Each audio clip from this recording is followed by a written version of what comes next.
Hello, my Beasties. My name is Tara, and I hope you're having a terrific day today. And if you are not, I hope this video makes you guys' day just a little bit better. So today, I thought I would show you guys my rogue deck, and her name is Mimu. I just love the name Mimu, and I love the class Rogue in Hearthstone. So I'm just gonna go through my card listing here, my deck list, and basically explain why these cards are in the deck and how good this deck is doing, which it's doing actually really well.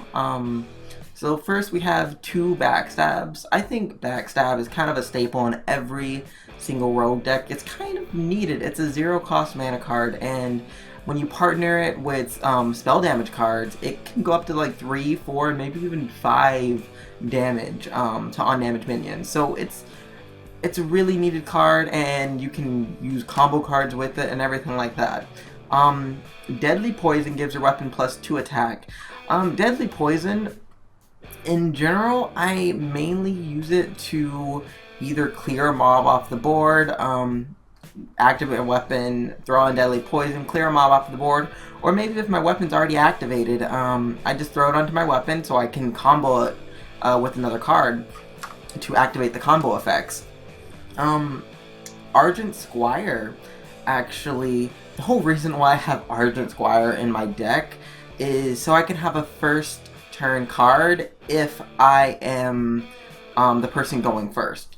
If I'm the person going second, generally I want to have Devious Ringleader in my hand, just because with Devious Ringleader you can get the combo effect while with using the extra mana crystal card that you get.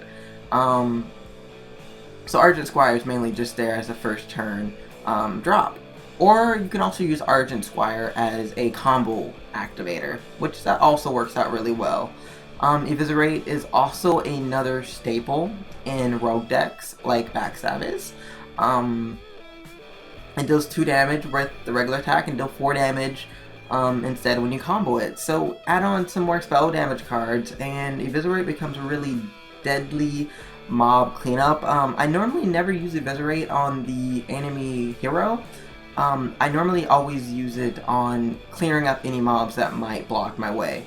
So don't waste a turn using Eviscerate if you just want to attack the enemy hero. Unless you're going to kill the hero, there's no point in wasting your Eviscerate for that. Devious Ringleader is the card I talked about earlier. Normally, Devious Ringleader, if I'm the second one to go in a match, I like having Devious Ringleader in my hand because I can just activate my extra mana crystal card and boom, have a Devious Ringleader out, activate that combo, and you have a 2/2 and a 2/1 card out. So makes for really good starting a game out, freaking amazingly. Then I go into using a Kobold Geomancer. Now the reason why I use a Kobold Geomancer is because I do not yet have a Blood Mage Thalnos, and this deck has no legendaries in it. And without legendaries, it does make the deck a little bit harder to run, but Kobold Geomancer definitely picks up the place of a Blood Mage Thalnos, so I value him over any other kind of like draw card power, because I already have all my draw power cards down here. So basically I just use him, and then I can use a Backstab or something, or an Eviscerate, and clear mobs off the board if need be. I go into then using a Loot Hoarder. It's pretty self-explanatory why I use Loot Hoarder. Is for drawing more cards, and I go in for Novice Engineer for drawing more cards. Normally people dislike using 2 Loot Hoarders and 2 Novice Engineers in their decks, but the main reason why I do this is because I have a lot of other cards in this deck that can power up my Loot Hoarders and Novice Engineers, and in addition, I love having a lot of draw a card power, and I also have no legendaries.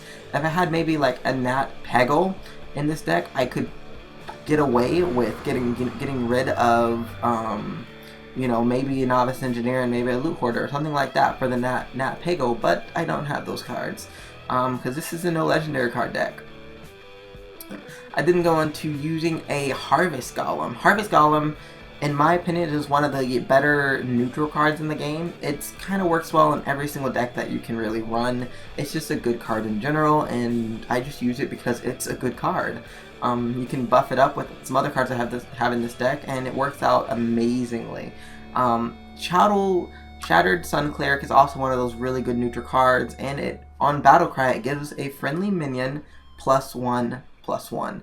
Now that +1/+1, when you partner it with like a Novice Engineer, a Loot Hoarder, or Argent Wire, it really brings up the power of those cards by a lot, and it makes a card that wasn't really that big of a threat last turn into a bigger threat.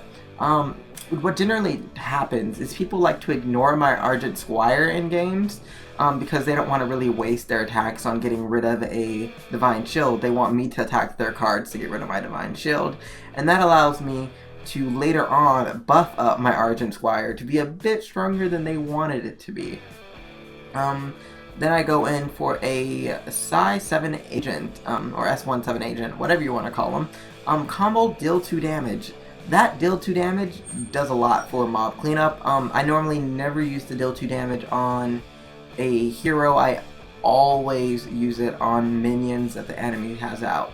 You really want to save your combos cards inside your hand and just use your neutral cards if you have combo cards in your hand, because you don't want to waste your combos on the hero, and you don't want to waste your combos, or you don't want to place a card down without using your combo. It just kind of doesn't really work out that well, and you do have a lot of draw power in this deck, so you should be okay with having other types of cards out that you can play without using combos. Then go into a Dark Iron Dwarf, another really good neutral card. Give a minion +2 attack. Like I said before, you use this card and it buffs up your Loot Hoarder, your Novice Engineer, your Argent Wire, and it really makes them a force to be reckoned with. Some turns I can get Dark Iron Dwarf, buff up my Argent Wire, then my Argent Wire I'll have a 3/1, and I can mob clean up a mob that has 3 HP. You know, like a, what is it called? Spellbreaker. Easily wipe him off the board and boom. And still have my Argent Wire alive, and then also have a 4/4 creature up. So it works out really, really well. Then I go in for having 2 Defenders of Argus. I love that I have a Golden Defender of Argus. I was really lucky to get him. But it gives adjacent minions +1/+1 and taunt. If you haven't noticed yet, I have a lot of cards that buff up other cards, because this deck really relies on the ability to make my weak cards into strong cards and to allow for my mob cleanup to work. This will eventually lead me to having a overabundant amount of minions, and for the enemy to not have minions, or if they do try putting more minions out, I can easily clear them off the board. No problem at all. So yeah, this is very much so just could be seen as a buff type of deck. So yeah, the Defender of Argus is mainly for that buff, and I have no cards in this deck that have taunt, so with Defender of Argus it really adds those taunt cards to my deck, which can save me. If you don't know, in most games, taunt cards can save your life. And then go into having Assassinate. The reason why I have Assassinate instead of a card like, for example, Sprint, is because Assassinate allows you to destroy an enemy minion.